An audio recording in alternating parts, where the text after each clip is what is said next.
Good morning, sir. This is Micah Jalan from AB Economics 2B, and this is my video portfolio for all my learnings in this subject. In Lesson 1, it talks about the understanding of history of economic thought, which deals with different thinkers and theories in the subject that became political economy and later economics from the ancient world to the present day. The history of development of economic ideas can be studied under three periods, namely ancient, medieval, and modern. There are only two broad methods of reasoning, as the deductive or classical and inductive approach.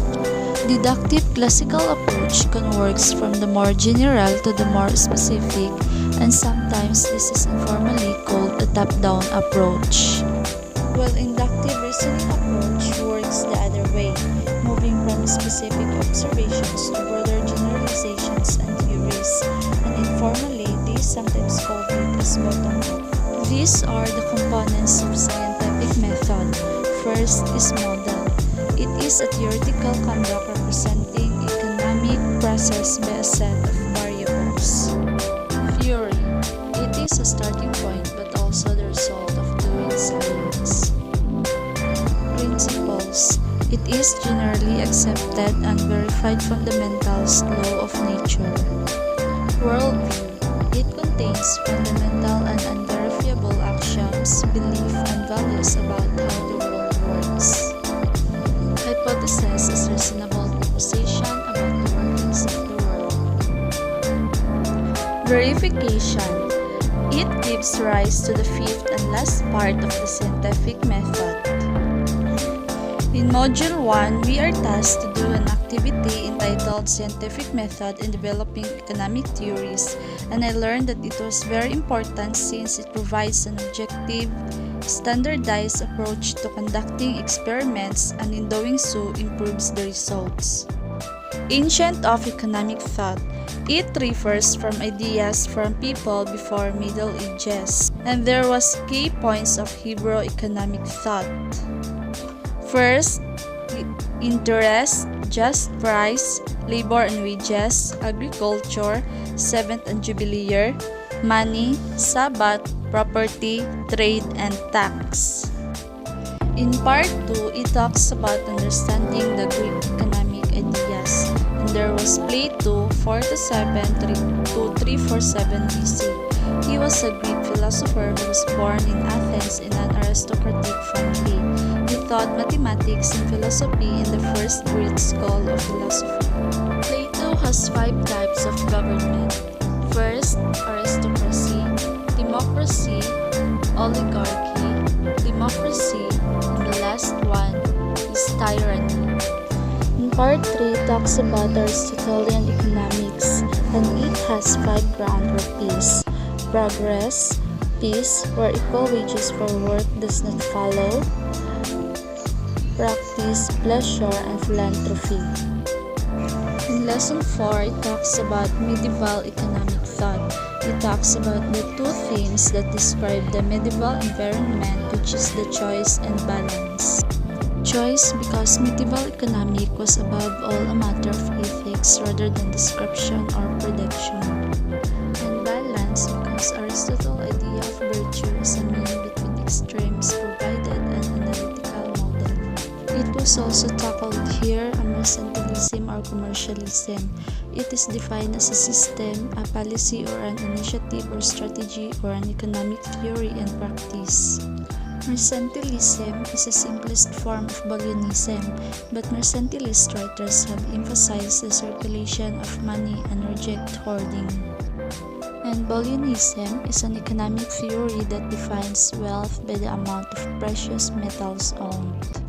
In part 5, it talks about classical economics. Classical economics can trace in roots to Adam Smith in 1776.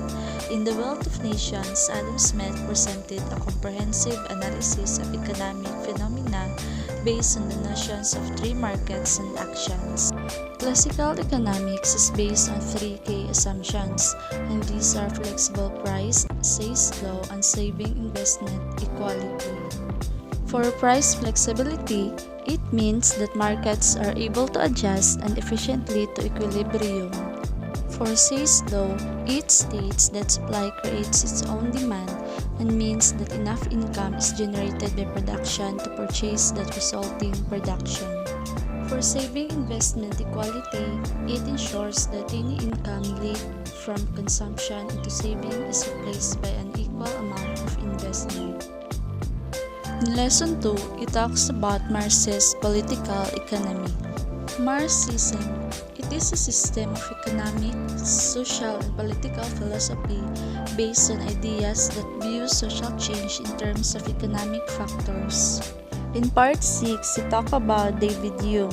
He was a Scottish philosopher, historian, economist, and essayist who is best known today for his highly influential system or radical philosophical empiricism, skepticism, and naturalism. He was born on May 7, 1711 at Edinburgh, United Kingdom. He died on August 25, 1776 at Edinburgh, United Kingdom. Hume attended the University of Edinburgh at the unusually early age of 12, at the time when 14 was normal.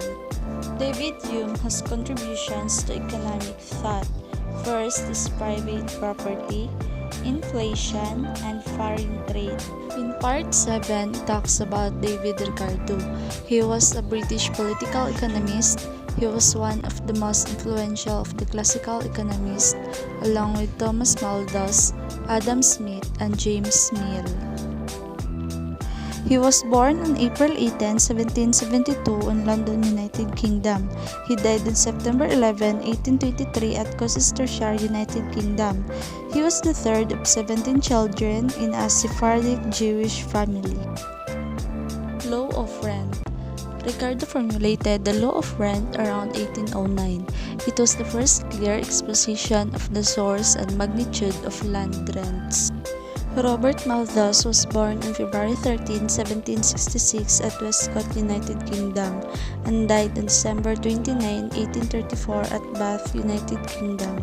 In Part 8, it talks about neoclassical economics. It is a theory or philosophy that believes that the customer is ultimately the driver of market forces. Neoclassical theory has its three central assumptions, and these are rational preferences, maximize utility, and firms maximize profits, full and relevant information. Alfred Marshall. Alfred Marshall was one of the most influential economists of his time. Alfred Marshall was an English economist and the true founder of the Neoclassical School of Economics. Chapter 7 is Keynesian Economics.